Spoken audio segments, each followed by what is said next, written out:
Here in Oklahoma, psychologists and psychiatrists are teaming up with surgeons to help patients prepare for and cope with life-changing surgeries. It's more beneficial, I believe, to have all of this as one cohesive unit, where you have a psychologist like myself who specializes in heart disease and the emotional consequences of that.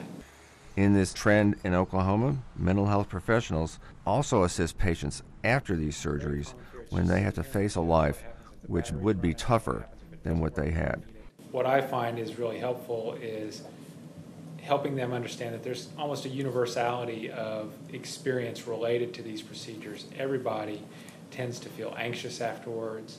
A good chunk of people tend to be depressed about what this means for their life and what their life is going to look like afterwards. And so helping people see that they're not alone in this experience and kind of shining the light on what some of that experience may entail afterwards tends to work very well. Patient Lois Newton Edwards at the Oklahoma Heart Hospital is a perfect example of how psychiatrists and psychologists are helping patients after they've had a very serious and life-threatening or life-changing experience. I was really unsure about my future. I was unsure about my health.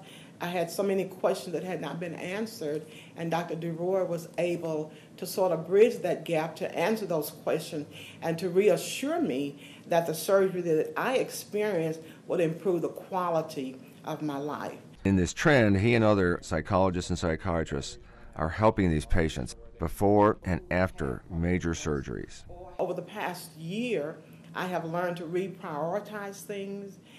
Some things are more important than they were a year ago, and now I feel very confident that I will live a good quality, a high quality life, that I'm not limited by the things that I can do as I was before. And so it's given me a new lease on life. I'm Jim Kalaki, health and medical writer of the Oklahoman.